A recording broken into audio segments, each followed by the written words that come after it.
Hey, we overcoming adversity, doing it at all costs, making wins are all lost. Yeah, the world is all lost, yeah. Ain't no turning back, we headed straight for the stars, yeah. Oh yeah, we overcoming adversity, doing it at all costs, making wins are all lost. Yeah, the world is all lost, yeah. Ain't no turning back, we headed straight for the stars, yeah. Oh yeah. Overcoming Adversity podcast. It's all about transformational growth mindset and being resilient. Before we get started, make sure you like and subscribe to the channel. I'm your host, Allison. And today we have on the show, she's a teacher, speaker, mental health first aid instructor, and a novice photographer, and an author. She's a graduate of Morgan State University, where she received her Bachelor's of Science in Finance, Walden University, where she received a Master's of Public Administration, and from Mount St. Mary University, she received her Master's in Arts and Teaching. She's surmounted so many adversities in her life that has been traumatic in her life. And I would say some of those have been some assaults while she was younger. But she's also a believer in Christ. I want you to welcome to the show, Miss Michelle Early. Hello. Hey, How Michelle, are thank you you? so much for joining me on the show today. I was reading through your story and your journey to get to where you're at today, and I was just like in amazement of you're someone that has showed the true meaning of being resilient and just still standing strong. If you would tell us your journey, like how you got to where you're at now, to being in such a strong place, mindset wise and business wise, through all the things that you've been through. Sure. I think the greatest place for me to begin, in order for me to tell where I am now, I have to talk about where I've come from. So is it okay if I go to beginning? Absolutely. All right, perfect. So my family, my mom's side of the family is originally from Jamaica. And when my mom moved to America, she moved to America with two of her children. And I wasn't one of them. I was born here. She moved with two out of her four children that she had. And when she was finally able to bring the other two children over, I was already born at that time. And there was a little bit of a glitch in the system between one of my brothers accepting my presence and me being around. So there was a little bit of a conflict. And the best way that my brother felt to respond to that conflict was to take out his anger and aggression that he felt towards my mom, to take it out on me. So I went through years of trying to deal with it. And I think we'll get into that later. But that caused me to see that life wasn't exactly what I anticipated that it would be. I faced many adverse childhood experiences, things that happened, traumatic experiences that happened that kind of helped me to grow into the person that I am today, and throw in there a lot of faith, a lot of finding myself and trying to be resilient despite whatever was happening in my life. And then I'm here, I think, is the best summary of how things went with my early beginnings to get me where I am here now. Wow, thank you for sharing that and being transparent. I too am from Jamaica, so happy to hear that. What part are So I you am, from? What part? yeah. So my family lives in Maypen and also Fort Pass. You ever hear Fort Pass or Denby? No, so my family is from St. Anne, around Brownstown area. Uh, So that's kind of, just a little bit out there away from pretty much civilization. I got you. Have you ever visited Jamaica? I did once when I was a child, so I don't remember it very much. Oh, okay. Well, let's hop into this here. So, your family comes to the United States, and you're experiencing a traumatic experience where you said your brother tried to take it out on you. Mhm. If you can, let's unpack that a little bit. Tell me, what was your childhood like? What were like some of those traumatic experiences that you're dealing with for yourself?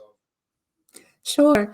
So again, when my mom came to the United States, I have on her side from her, I have two sisters and two brothers. And when my mom came to the US, she came here with my two sisters, and my two brothers stayed. My mom met and fell in love with, or, however that story went, with my dad. And after about 4 years of being in the United States, I was born. And when I was born, I don't think my brothers in Jamaica knew that I was born. My sisters did because they were here, and everyone kind of jumped in and raised me. And I was definitely that child that was not planned. And you can tell because there's such a big age gap in between me and my siblings.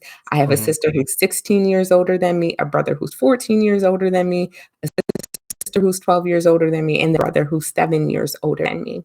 But when my brothers finally did come to the United States, my mom had left their lives when the youngest one was about 3 years old. So when that one came here, he met me, and here I am, a little 3, 4 year old child. And it's kind of like, wait, my mom replaced me with a new baby. And this new baby is getting all of the love and all of the attention that I needed when she left Jamaica to come to America.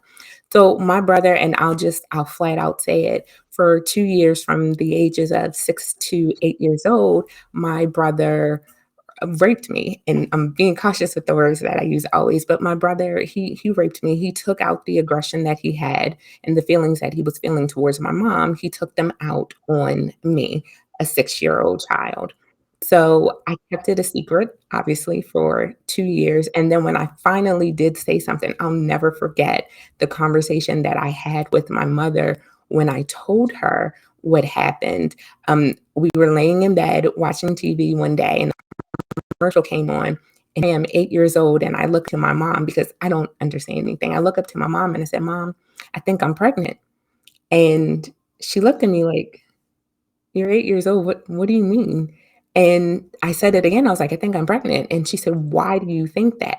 And I went into the entire story of everything that happened to me, kind of retelling those 2 years. And her first instinct was to call the police to have my brother removed from the home, even though he wasn't physically in the home at that particular moment. Her first instinct was to have him removed from the home. So my childhood experience was trying to navigate what it means to be a child whose innocence was taken away from her, and not just taken away from her, but taken away from her by someone that she knows, someone that was in her household, and then trying to rebuild and find myself after all of that happened. I think that's the best way to describe what my childhood experience was like. Well, I'm sorry to hear that. That's extremely traumatic, and especially from a loved one. I too can relate. So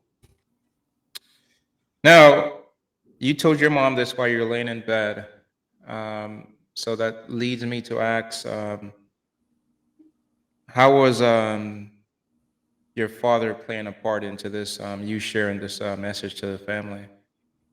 That is a really great question. My parents, they got married when I was 2 and they separated when I was about 4 years old, with the divorce being finalized when I was around about 7 years old.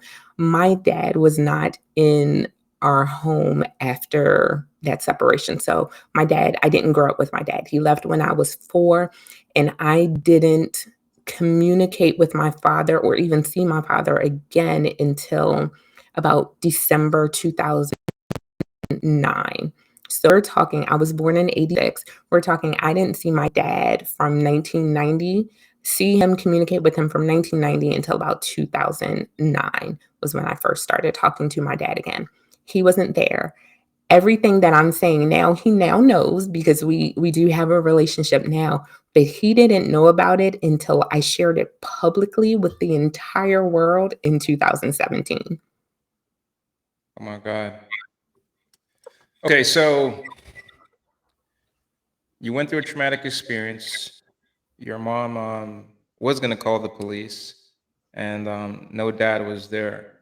So your innocence is taken, and your childhood is kind of like, I don't want to say maybe like fast forward somewhat, kind of a little bit. I wanted to Oh, it ask was. you, That's a good way to describe it. It was, it was. right? So I wanted to ask, for a child 8 years old, can you talk to me about like your experience, like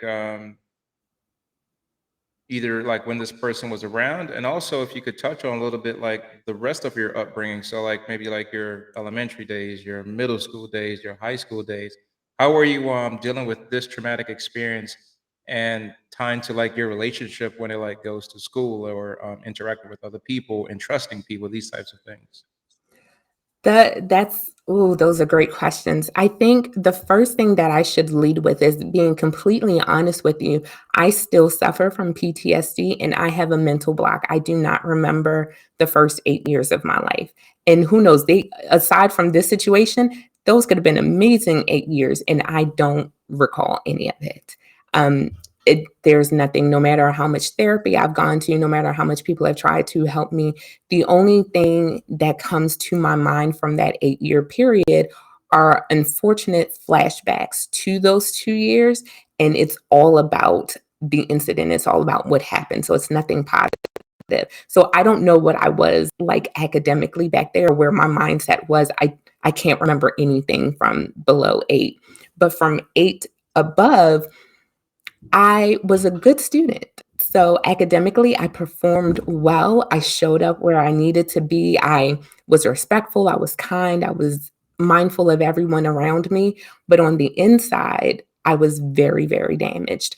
I could not form relationships. I was easily bullied. A matter of fact, my best friend today is someone who bullied me in elementary school. I didn't talk very much. I was very much an introvert. Actually, I still am an introvert. I couldn't I didn't know how to tell people or to express my feelings to anyone, so the best way for me to survive was to not say anything. I floated under every radar that I possibly could unless it was academically motivated because I'm strong mathematically. So I thrived in those areas, but other than that, I didn't want to be seen, I didn't want to be acknowledged. I turned to food for comfort because it didn't judge me, it didn't talk back to me. You know what? It didn't try to lay its hands on me, nothing like that. My brother was removed from the home after I reported it, and I grew up with my sisters for the most part, despite the fact that they're significantly older than me. I grew up with my sisters and my other brother in the household until they all moved out and moved away. But for the most part, I was kind of like that angel. I was kind of raised as an only child after that and kind of doted on by everyone. Everyone had to make sure everyone who knew made sure that I was okay. My siblings, my older siblings checked on me all the time, making sure that I was okay. My mom didn't let me breathe outside of my house without her knowing exactly where I was. I mean, you talk about being on a leash, like I think my leash was like an inch long. I wasn't allowed to do anything or go anywhere because my mom was afraid that something was going to happen to me. So sheltered, I had more of a reclusive personality, and I was an introvert who just loved math. I think that was the best way to describe who I was at that time period. Wow. So I want to ask also if you could touch on your brother being removed from the house. Was there any like legal matters that took place, or did you ever see him afterwards after he got out of the house? And go ahead. Oh, no, I'm sorry. So I was just gonna say he was detained by the police, and how many people have seen Law& and Order SVU? It's an amazing show, right? I can't watch it anymore, but at that time, I lived my own Law& and Order SVU experience. Hmm. I Once we called the police had to go in the neighborhood to look for my brother, and once they found him, he was arrested. He was a minor, he was 15 at that time, so he was a minor, and he was detained in juvenile detention while I went over to the hospital, and at the hospital, they're all of their rape kits and, STD testing. And I mean, I'm 8 years old, literally getting tested to see if I'm pregnant, getting tested to see if I have any STDs or anything like that. You have therapists coming to talk to me, and everyone's just, treating me like a delicate flower that they don't want to damage or anything like that. And everyone's just talking to me. Meanwhile, my brother is moving through the system. I distinctly remember after that having to go to court one day because I needed to not testify because I was so young, so they didn't need me to testify, but I think it was his sentencing. And I remember balling up into a little ball on my mom's lap. And just, I saw him coming down the aisle to go up to, wherever they sit up front, and just hearing the verdict. Because again, he was 15 and I was a minor as well. So the only punishment for him was to be detained in juvenile detention for 3 years until he aged out at 18. And that's the most that they could do. After he aged out, I had no communication with him while he was in. My mom, to my knowledge, had no communication with him. But since we only kept it in house, my uncles and stuff, they didn't know any of that, so they still had communication with him, and my mom would hear through her brothers how my brother was doing.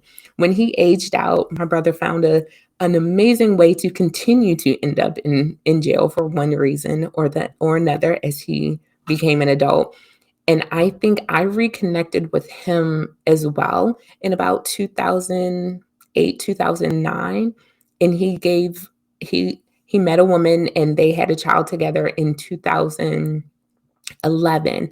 And I made the conscious decision in 2011 to forgive my brother because I wanted to be in that child's life, the child that he was having. I wanted to be in that child's life. So I made the conscious decision to let my brother back into my life. Are we on speaking terms now? No. Um, have I still forgiven him? Yes, but we're just not on speaking terms at this point. Wow, I was going to ask you why did you do that, but I understand the importance of you trying to be in his child's life. That was a bold step of you, extremely courageous. What was that like for you? It was probably the hardest thing I've ever done. Actually, I'm going to rephrase that. That probably is the absolute hardest thing that I've ever done. Forgiving the person who caused me to lose all faith and all trust for a period of time in anyone, not being able to trust a single person, looking at specifically Black men who were older than me for a long time. And even now, sometimes I'll shy away. I can't, it's hard for me to look a Black man in their eyes because of everything that happened in my childhood. I look, and it's not that all men, Black men, are going to hurt me or harm me in any way, shape, or form. But sometimes my mind can't separate that. My mind looks at an older Black man and I'm like, my brother is an older Black man and he hurt me, he damaged me. This man is going to do that too. So that was something that I had to overcome, or I'm still overcoming at this point of my life. But it was extremely difficult. It's not for the faint of heart. It's one of those, I literally have to do what the Bible says, which is to forgive 70 times 7. And every single time that I think about it, I have to go through a period of forgiving because it's hard. It's very hard. This man, he stole my innocence. He stole everything that defines most people. But then on the flip side, I'm like, that shifted me to where I am now. And if I didn't have those experiences, would I be where I am today? So forgiveness is ongoing, but it took everything in me to do that. Absolutely. I did want to ask you this question. When you told your mom that you thought you were pregnant, was that the case or was it just something else? Oh no, I was 8 years. I don't even think I'd been in any type of health situation. You're just sitting there and you're watching television, and I think we only had basics. So we only had ABC, CBS, and NBC. And we watched stories because I do remember that in there was a period where I had chicken pox, and I'm sitting at home for 7 days just watching all the stories, and there are pregnancies on those stories. So all I knew was that if a woman and a man, if they laid together in a bed, she came out pregnant. That's all I knew. So I wasn't. No, I wasn't. Never have been. But that's what I thought because, 1 + 1, that's what it added up to in my head. So that was my leader with her. But no, I wasn't. That was not the case. I had to get clarity on that because I was like, is that really true? I've never heard that before, so I just wanted to get some confirmation on that. I know our Yeah. listeners probably was wondering that too. So anyhow, so you chose to bottle a lot of things in as you was looking past the situation and suffering through PTSD. When you got ready to go to college because you've accomplished so much. Can you tell me a little bit about like your experience, your college experience? Whew. Okay. So when we're being honest here, my college experience was that of a typical teenager who had been sheltered all of her life and needed to rebel. I Hmm. remember in high school, again, like I said, my mom did not let me do anything. I was not allowed to participate in anything after school. I wasn't allowed to go anywhere after school. After school, I had to come straight home, and this was before cell phones. So my mom would always be at work, and she would call the house phone at the time where she knew that my behind needed to have been in the house, and I couldn't go anywhere. I couldn't do anything. So in high school, I tried to find myself a little bit, and I found drinking more convenient. I found hanging around guys a little bit more convenient. I found lying about what I was doing to be a little bit more convenient than listening to all of the rules and regulations that my mom had. So when it came time for me to go to college, I was like, I am going away. I'm going to stay in state because I don't believe in that out of state tuition. I'm going to stay in state, but I'm going to go somewhere where I know my mom won't go. So I went down to Bowie State University. I lived on campus for years with my best friend and my roommate, and I partied. That first year was a blur. I can't tell you a single class that I took my freshman year of college. I don't even really think I passed any of those classes, and if I did, it was only by the grace of God. But I remember every single party that I attended. I remember every single drink that I had freshman year. I remember all of the men that I dated, and we'll just say dated freshman year. That I remember, but college was the first 2 years of college that was just me smelling myself, me having a little bit of freedom, me finally being 18 and not having to answer to anyone else and just going all the way off. I think there were some classes that I attended in there, but not 100% sure. Well, thank you for sharing that. I know that as I've spoken to a lot of people, some people would call that like freedom, you know what I mean? Because if you've lived under certain guidelines and certain rules, and then now you're on your own, people tend to do that through some conversations that I've had with some people. I wanted to talk to you real quick. You had mentioned that you're now friends with someone that bullied you. So I wanted to talk to you about like that relationship a little bit, and how did that even like come to be? Okay. So the truth is hurt people hurt people. And Hmm. while we're all sitting in a period of being hurt and being damaged, we're going to continue to hurt one another. So my now best friend, she had been bullied when she was in elementary school. So when she transferred over to my elementary school and she's sitting in that abusive situation where she had just come from being bullied, what she did was she in turn took that out on me. I was in the band, and I'm going to use that term loosely, and I sincerely apologize to anyone who actually played an instrument because I didn't play the flute. I just held it and blew into it. And I don't think any real sound came out or anything that was of quality. I don't think it came out, but I held it really, really well. Um, and she was in the band. Like she played the clarinet. Like she could actually play an instrument. Hmm. And she and another clarinet player, they would make fun of me. They would pick on me. They would bully me every single day. And her dad, my best friend's father, was a pastor. And to this day, I still don't know how he found out, but he went to her and he said, that is not how I raised you to be. You need to go and you need to apologize to her and you need to become friends with her. So she did. She came, she apologized to me, and we became friends after that. And we're still holding on. We're 29 years into this.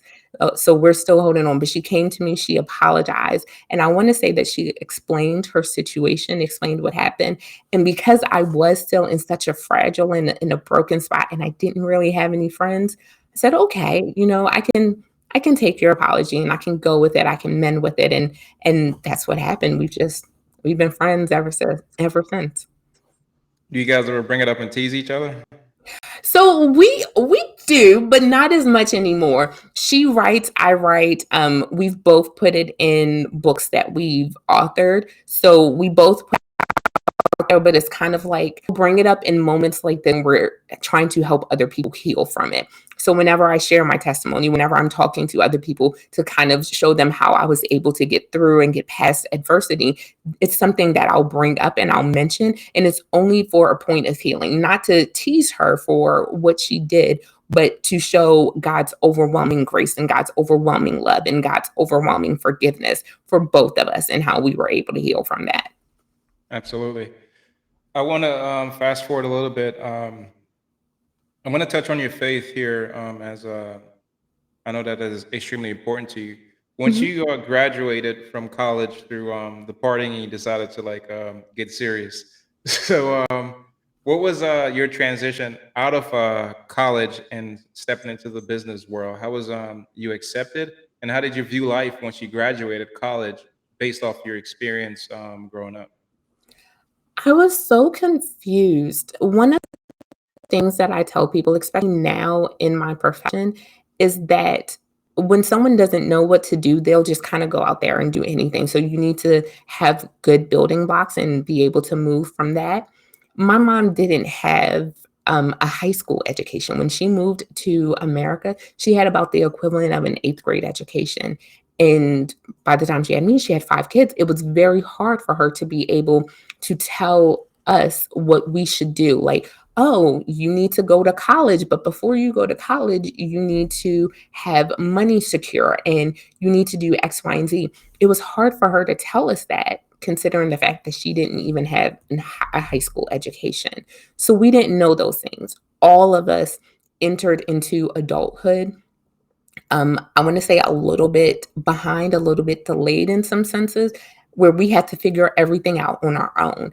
And despite me being the baby and me having older who had gone through it, we all had different experiences, so they couldn't all turn to me. And we were all at different stages of our lives. So I say that to say when I graduated from college, the first thing that I'm thinking is I need to go to work because we're Jamaican and we're told to go to work. So I went and I started looking for employment. I changed my major because I'm so incredibly indecisive. I've had about like four majors when I was in college and landed in finance because I changed there. And even though I had a heart for nonprofit work, I said, I can't change my major again because my mother will kill me if I come home with yet another major. So I graduated with that degree just so that I could finally graduate. But it was scary coming out from college and then having to step into the adulthood. It was scary. So instead of facing that, I went back to school. I immediately went back in for my master's so that I didn't have to face that level of adulthood at a particular time. So you went back to get your master's to become a teacher. How did you navigate to becoming a teacher and letting that become like your true profession now? Oh, I've got a story for you. That wasn't my next profession. Teaching Okay, is a tell more me. recent. Okay. Teaching is more recent. No, when I left and went on to go get my master's. My first master's is in public administration because I just knew that I wanted to go work for the government. I wanted to create policy and enact change from that higher level point of view. That's what I thought. That's what I wanted to do. But then I had a heart for nonprofit work. The issue is what pays the bills and where my heart are typically never at the same place. It wasn't until later on in life, until more recently, that those two things aligned. But before that, no, it that was not the case. I never seemed to go into the place where I was actually supposed to be. Right. So I my first master's is in public administration, and with that, I ended up going towards the nonprofit field. I wanted to have more credibility in working with nonprofit organizations and being able to work directly with people who needed services, who needed change in some way, shape, or form. I see. So I wanted to also touch on your faith. So how did your like early introduction to Christ had an impact on your life and helping you like navigate all of these adversities that you face? Sure. I was baptized when I was 8 years old. I think, and this is just my opinion, I think my mom thought that if I went to church, God would heal me. Hmm. And unfortunately, I don't think she knew what she was talking about at that particular time. I think, back then she didn't know how to address everything that was happening in my life. So she figured, hey, if I send her to church, then she'll be fine. And, God will heal her because that's what so many people are told when they're raised in the church. Oh, you have XYZ issue going on. Go to church, pray about it. Jesus will fix it, and they don't give real solutions on how you can get past the things that are happening in your life. So I think my mom just kind of fell into that. So even though she worked every Sunday, even though she didn't drive and she did not physically take me to church, she made sure that I was in church every single Sunday. And I'm going to be honest, it was one of those passive learning things. I heard everything that the preacher was saying. I lived up to absolutely none of it. I did absolutely nothing that was said, but I had those building blocks. I had those building blocks of being in church from 8 until college, because when I went to college, I kind of took a break. And then afterwards, I think a lot of people do. yeah, except my break lasted until I was about like 30. Again, I was there passively. I was in the house and, praising God, and then coming home and like doing whatever I wanted to because it didn't apply to me. It wasn't until I think my last bout with depression where things changed and I really started to get serious about my faith. So it seems like band-aids were being put on like your situations and stuff like that. I want to talk to you about like what was that pivotal moment in your life where you was like, all right, I'm dealing with all these things and I need to make a transition. I need to fix this. What was that particular point where you just said, I'm going to take things a little bit much more serious and work on me and try to fix me? If I had to pinpoint the date, I would say that it was January 3rd, 2017. January 3rd, 2017 stands out for multiple reasons. That was the day that I distinctly heard God's voice as He said, "Shall, it's time for you to share your story." The issue is he and I had two different understandings of what he was saying. I thought he was saying, "Okay, Michelle, sit down, write a book. Let's go ahead and let's talk about how I happened to you." Because so often we hear that saying, life happens or ish happens, sugar honey iced tea happens. And God was saying to me on that day, in that moment, He said, "No, they didn't happen to you. I happened to you." And if you notice, my moniker, my brand, it's God happened to me, and the ME, it's capitalized because Michelle Early. So God was saying, "I happened to you. Everything that happened in your life was for a purpose, and now it's time for you to share that story." I thought He meant to write a book, so that's what I did. I started writing a book. Um, Found out the next year that He actually meant that it was my call to ministry that I ignored. But hey, we're here. I eventually caught up with what He was saying. But that was the day that everything changed. That was the day that I started putting everything into writing and completely outlining what He had told me, what He had brought me through, and how I could use that to help the next one.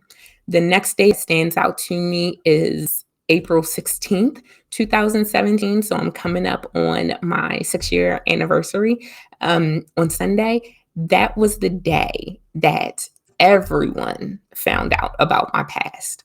I remember I was living in Virginia at the time, Loudoun County, Virginia, and it was Easter Sunday night. I needed to go to work in DC the next morning. And I was trying to go to sleep, but I couldn't sleep. Like I just kept wrestling all night long, just kept wrestling.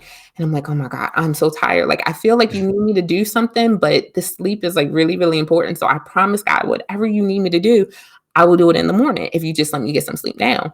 And God said, no, you need to get up. And I said, okay, fine. And I knew what he was telling me to do. So I put on a bra, put on some clothes really quickly, took my bonnet off, grabbed my cell phone, and I recorded um, my testimony right then and there.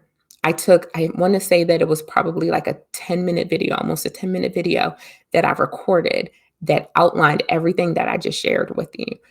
I talked about what happened to me, who caused me that pain, and where I was at that particular moment. It was very, very basic. Uploaded it to Facebook, and the moment I hit post, I instantly fell asleep. Instantly, as soon as I did that. I was like, and so the next morning when I woke up, I was like, "Oh, okay, I get it now." Like you just wanted me to share that. That was when my dad found out what happened to me. That's when my aunts, my uncles, and anyone else who followed me on Facebook who didn't know before, which we're talking like only a handful of people knew, that's when everyone found out. That was the change in my life. That was the moment where I finally removed the power of my situation from my brother, from my mom, from anyone else. And I put all of that in God's hand. And that's where my life took a turn right there. Oh, thank you for sharing that. I could see like someone like laying in bed, like talking to God. I think a lot of us do that when we're laying in bed and we're trying to seek, like God, what do you want us to do next? What is our purpose? What is our mission that you want us to do? And we kind of like toggle with that a good bit. I want to touch on something that you had mentioned earlier. So, you know, some people that has been through some experiences like you, they struggle when it comes to relationships. So what was like your outlook when it came to like dating before your transformation to like after your transformation that you just shared? I want to say, I'm going to be again honest, they were pretty much the same. I thought every guy was going to hurt me. And my rationale for that was my brother wasn't supposed to hurt me. He was supposed to be my brother. He was supposed to love me. He was supposed to, show me the ropes, help me sneak in and out of movie theaters, slide me a little bit of liquor here and there. That's what your big brother is supposed to do. So that's what I thought I was supposed to get. And that's not what I got. Like he hurt me. And then my dad was gone like for a long time, a long, long time. I blamed what happened with my brother on my father because I said, had you been there, my mom wouldn't have had to work as much. And then my brother wouldn't have had to take care of me. So I looked at it as two men who were supposed to love me and supposed to be there for me. They hurt me, they caused me damage. And because of that, I could not trust men. Like I thought I was trusting men, but I wasn't. I always thought that they were going to hurt me. I thought that they were going to leave. So I instinctively did what anyone would do when they think someone's going to leave. They find a way to sabotage the relationship and they find a way to leave themselves. So that's what I kept doing. I kept sabotaging every single relationship and I kept trying to find a way to leave because I didn't want to get hurt by another man. So if I do the hurting, then no one hurts me. What does And I don't think, sabotaging a relationship look like? oh, little things. Accusing him of infidelity or thinking that because he's not answering my phone call or my text message that he's off doing this or if he doesn't respond to me or reach out to me or if I'm in high school, you don't write and fold me this note just the way that I need it, that there's someone else in the picture or that you've grown bored with me and you want to move on to someone else. So before you can do that, before you can come to me and say, Michelle, this isn't working out, then I'll be like, I don't want to be with you anymore. I think I'm done. I think I'm over it.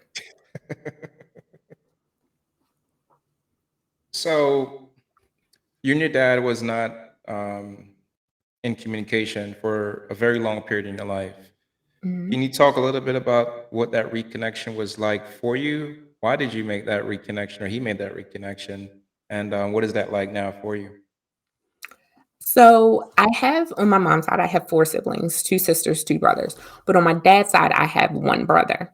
Again, older because I'm the total baby. I have 1 brother and he found me on Facebook. Facebook has its benefits, y'all. It really does. It connected me with my dad's entire side of the family. It has some pluses. It doesn't destroy every relationship. It can repair some too. Right. So, I don't know, I guess he was just doing a search and he found me and he sent me a message and I was with my mom and I was like, "Ma, like some guy is sending me a message talking about he's my brother, like this is his name." And she was like, "That is your brother." And I was like, "Oh snap, for real?" Like I don't like in my mind, I thought my brother on my dad's side, I thought his name was Michael. Like I thought, I don't know, maybe I just made it up like Michael Michelle, like that's whatever. But no, that's not his name. So when I saw this, I'm like, who is this guy pretending to be my brother? And turns out it was legitimately my brother. So we became Facebook friends. And he was already Facebook friends with like my dad and that entire side of the family. So when they saw that, my brother had become friends with Michelle early, everyone, like the floodgates open. Everyone came in and they're like sending me friend requests. And it's just like, oh my gosh, Michelle, I haven't seen you since you were such a little kid. And it's so good to reconnect with you. How have you been? One of those people who came through was my dad. So we reconnected because my brother found me on Facebook. And Amazing. yeah, that's how we reconnected. So how has that relationship been now for you? I mean, we've had our ups and downs. So one thing I'll say about my paternal side of the family, they are very honest. We share a lot. Like the person that I am today, I feel is more reflective of my dad's side of the family. And the person that I was before was more reflective of my mom's side of the family. My mom's side of the family, they are very closed mouth. They don't share things. My dad's side of the family, no, we're gregarious, we're loquacious, like we're all a big $10 SAT words, okay? We're all of them. So I'm reconnecting with all these people and my dad and I, he overshares. I love him. He'll probably see this. He overshares. So he shared a lot with me about where he was and why he left my mother and the women that he left my mother to be with. And there have been several occasions since 2009 where he shared that content. And I'm just like, pause, homie. I may be an adult, but I'm still your child, and I don't need to know this. So I pulled away from the relationship. Like, I don't need to know that. I don't need to know about the infidelity. I don't love you, dad. Don't need to know.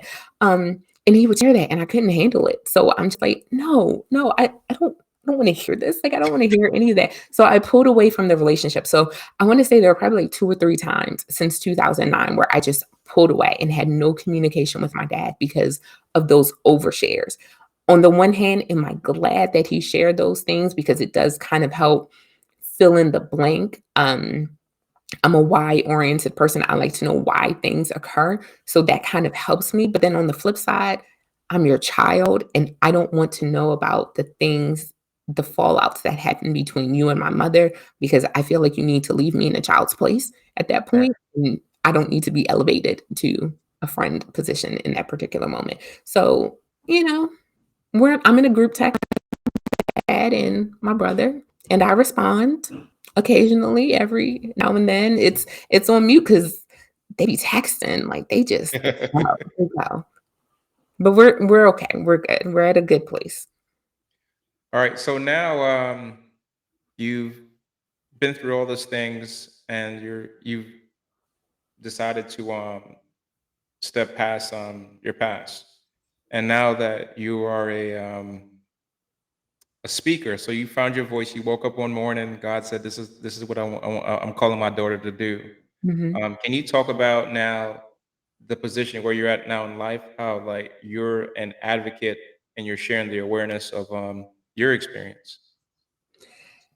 This wasn't easy to come by. So, rain was an opportunity for me to step in, for me to get out there and share my testimony. Because one thing that God said is that I needed to go ahead and share.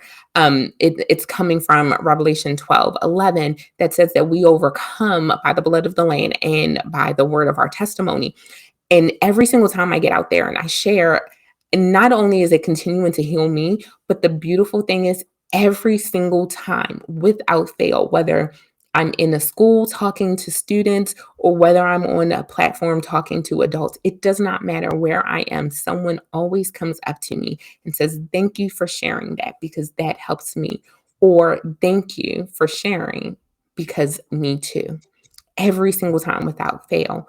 So being able to be in this place, it helps other people be set free, right? So whatever level of uncomfortability I may have had initially, whatever level of misunderstanding that I may have had with what God was asking me to do, it becomes clearer every single time that I do it because someone else is set free with it.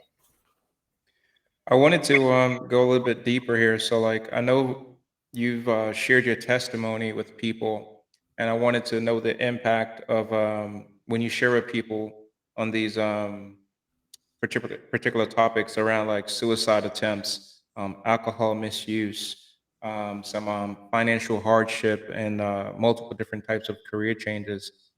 Can you touch on a little bit deeper into that in regards to like the impact that you were making with sharing those types of stories? Sure. One of the To start with the rape and the suicide part, I remember I went to a middle school where I used to work, and I was sharing to their young girls group. So again, middle school, sixth, seventh, eighth grade, we're talking 12 to 14-year-olds. I shared in there what happened, the clean, polished version. I shared Mhm. what happened, and afterwards, these 3, young ladies stepped outside, and one of them was crying, like, profusely, and I went to go check on them, and again, 8th grade, someone said the same thing had happened to her, and I started crying on the inside because I had to keep my composure on the outside, but them in for a circle and a hug, and like and I still have a relationship to this day. But being in there and hearing other children and them being able to see, wait, I can heal from this, I can move past this, that makes all the difference to me. I spoke at a suicide prevention walk and talked about how I've wanted to end my life multiple times. There were the passive times where I would be driving to work and I'm like, Lord, no one will miss me if I get into a car accident right here and I die on the road. And I would be driving to work, sitting in 50 minutes of, Maryland traffic trying to get down to DC. And I'm sitting here wishing to get into a car accident so that I could, my television would be turned off at that particular point. I had all this happening. And as I'm sharing this with people, they're coming forward and they're able to heal from that. Obviously, I can't share those things in the classroom. I can't share either one of those components in the classroom because I like my job and I want to keep it. And that's a surefire way to lose it. But the other components, changing jobs, finally getting to a point where I'm healing financially, all of that, I can share that with the students in my classroom. And the one thing that they're like is, no one ever told me this. I didn't know this.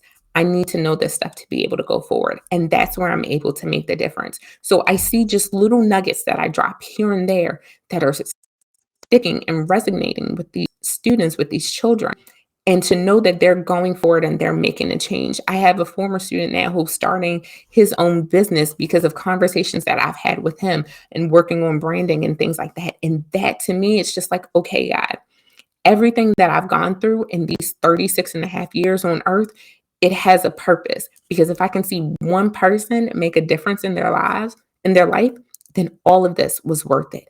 Every single tear that I've cried, every single battle with depression, anxiety, the PTSD, every single thing was worth it if one child makes a difference in their life. Definitely. I want to expound on that a little bit more. So, I know that you're a certified mental health first aid instructor. If you could share with our listeners some of like the strategies and coping mechanism that you found helpful to overcome like your depression, your anxiety, and some of these things that you've dealt with in your life. Sure. Before I do that, can I just tell people what mental health first aid is? 'Cause most Absolutely. people don't know what that is. Okay, so imagine you're walking down the street right now, right? And you see someone on the side of the road and they're bleeding. What are you gonna do?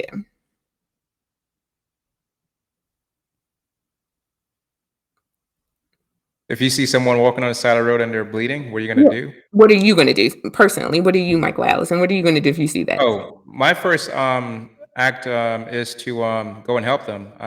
That's the kind of person that I am. I'm going to go and help them. I think it would be careless of me and selfless of me to not be in a position to help someone. So Okay. I'm certified with first aid too as well. So I definitely would know what to do in regards to taking care of them.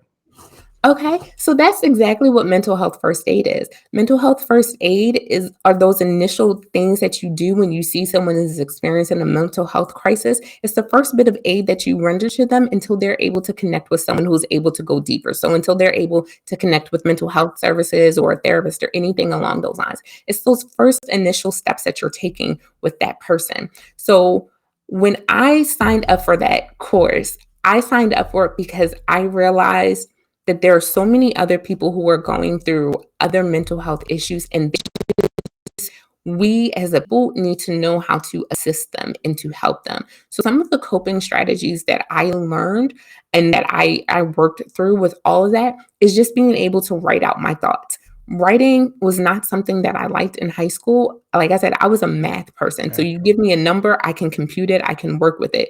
You give me something English related, I'm like, first of all, honey, I can't spell that well.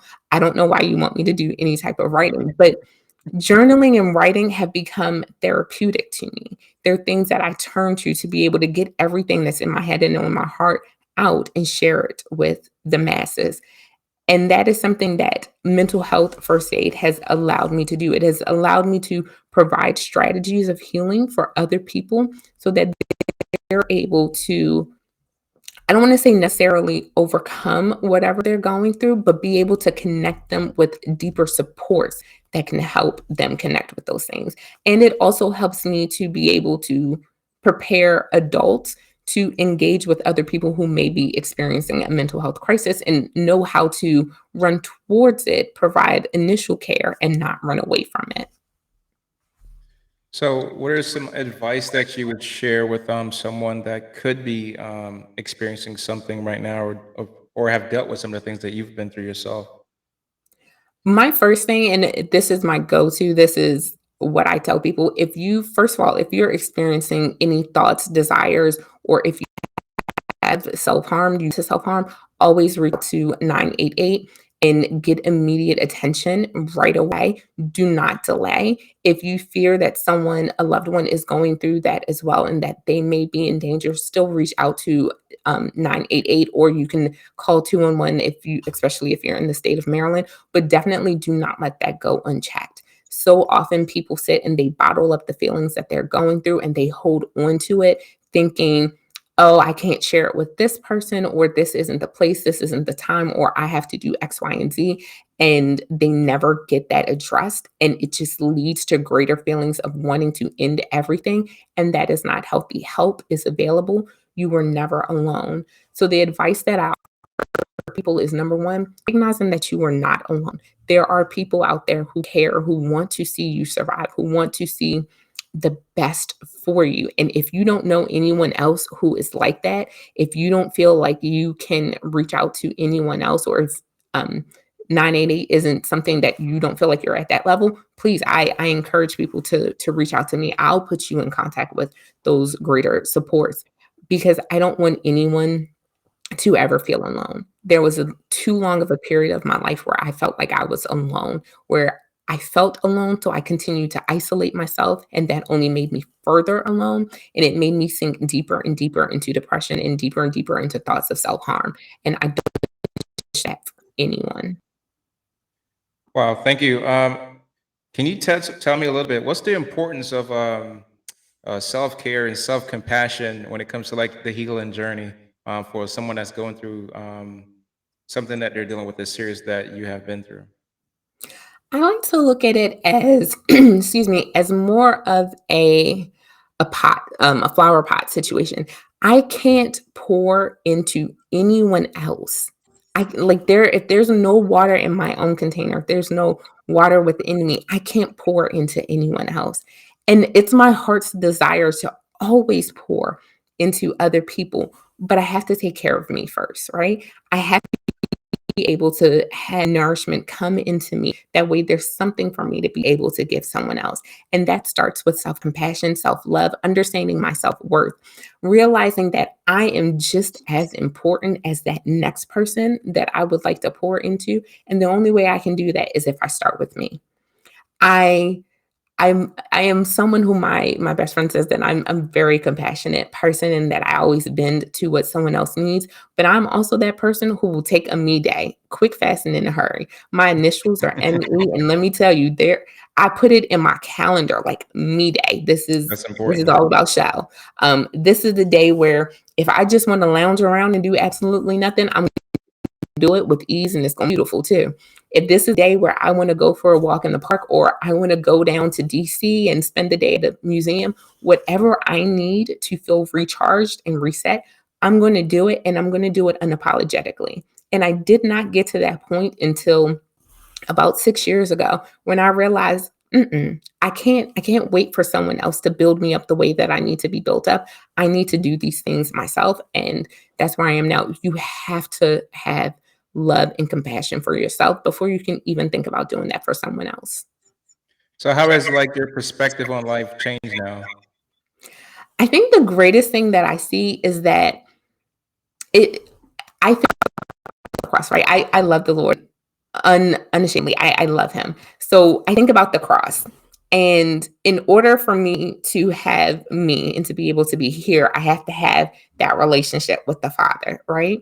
And then from that relationship with the Father, I'm able to have relationships with everyone else. But it starts with having that relationship with the Father. So this has changed my mind. This has caused me to see if I'm not the best version of me, how can anyone else know how to treat me, how to love me, how to respond to me, and how to make me? Um, no one is responsible for that, but how can anyone else even begin to do that if I don't know how to do that love internally? Thank you. So how do you, being a teacher and someone that's helping people, how do you go about like making sure that you're up to date and current with sharing the knowledge with the people that you're pouring into? I use social media for the best possible way, as best as I can. I try to look up content. I also try to engage with people. One of the things that I tell my students from the very first moment that I come into the classroom, if I am the smartest person in the classroom, I am in the wrong classroom. And I know that catches them off guard. Like, wait a minute, I'm twice your age, and I'm saying that I'm not the smartest person in the class. I'm not. And I'm to ever be the smartest person in the room. I want to be able to learn from every single person that's in any room that I'm with. And if I'm in a room by myself, I still need to learn from myself, learn from my past mistakes. So that's something that I try to do. I try to connect my students with other resources, other people who have been doing something for so much longer, who have been sharing things for so much longer. That way, they're able to have that support that they need. If I don't feel like I have it, my students have to get it from somewhere. So I find that I make those connections so that people are able to get the assistance that they need, even if it doesn't come directly from me. Thank you. So as we get ready to wrap up this conversation, you're a woman that obviously has been through a lot, and you bottled a whole bunch of things in, and then you decided to break that bottle, and you had some distinctive dates that you can Mhm. remember to this day where you made pivotal moments to change your life. And now you're making such an impact where you're like empowering and inspiring people that that are hearing your story and hear your message and being a testimony. I would like for you to share with our listeners what are some life lessons, some key advice that you want to share with people before we get out of here. I think the greatest life lesson that I would like to share with everyone is your past does not define you and it does not determine your future. Looking at my past, you would think that my life was supposed to go one way. In fact, most statistically speaking, most of the women who have encountered similar things to what I've encountered, they end up addicted to other things as they continue to go on. And they do not know how to find that help and that support. And they end up in a stuck position for a really, really long time. I say to you, your past does not define you. The future that God has for you builds upon so many other things, but it starts today. Don't sit and don't dwell in the shoulda, coulda, wouldas of focus on where you are now. Stay in tune with God and with your faith and allow him to guide where your future will go. If I stayed in that broken place, I would still be in that broken place.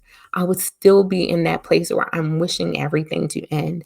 Instead, I decided to take one step at a time, not allow my past to determine what my future was going to be, and continue to make progressive steps towards the future that I know God has for me. Well, So I've been thank you for that inspirational message. I know it was extremely heartfelt for me. As you were sharing your story and bringing me through your journey, I could really feel the impact and what it had done to your life. But I'm so thankful that God has stepped into your life and created a true transformation. I could see it, I could hear it, and I'm so super proud of like you trying to like help and make an impact to this world. So congratulations on that. Thank you. Thank you. So before we get ready to get out of here, I know that you have a lot going on, and I know that you would like for people to work with you. So if you would tell people any additional information you want to share about yourself, how people could contact you, how they could work with you, if they want to invite you for a speaking engagement, or do something with your book or something like that. Sure. So the best way to connect with me, you are more than welcome to send me an email. My email is info@godhappenedtomeme.com. So info at godhappenedtome.com. You can email me there. You can find me on Facebook, YouTube, and Instagram, all at God Happened to Me, and that's spelling everything out. I would love to connect with people. Please just shoot me an email, send me a message. I do have a link tree, which is also at God Happened to Me. See, there's a name of at God Happened. You can just connect me that way. Do a Google search for Michelle Early, and once you get past the pictures of Michelle Obama, the beautiful Black woman with the locks, no, I'm serious. If you Google Michelle Early, the first person you're going to see is Michelle Obama. And I'm like, yeah, I look just like her. Right there. Like, I'm just like her. Oh man. Hey, thank you for being a guest. Thank you for being transparent. Thank you for being vulnerable. I know that's not easy for a lot of people coming from where you come from. So I just want to tell you thank you. I really appreciate you for being here. I love what you're doing. Um, I expect to see what you're doing with the future with your community. So, you have any words to say to anybody else before we get out of here? Buy a book. So, to everyone who's listening, I encourage you and I challenge you today to find a book that inspires you. You know, maybe Overcoming Adversity by Michael Allison. You know, that's a book that I recommend. Also, buy a journal and write out your thoughts. Write them out so that you know exactly where you have been healed and delivered from. That way you can hold on to it for the future. Thank you, thank you, thank you. All right, guys, this comes to the conclusion of our show, the Overcoming Diversity podcast. We had our guest today, Miss Michelle Early. You can find her at God Happened to Me on all social media platforms, and as she explained on Linktree as well. You can find me, Michael Allison. I am Michael Allison on all social media platforms. Release new episodes every week. We just want to tell you guys, thank you for showing up and listening to the podcast, and we try to make an impact in this world. Until next time, peace. We love you. Bye. Can't complain at all. Couple dollars in my pocket, no income and go. Been working on my body, getting healthier. Thank God for clarity.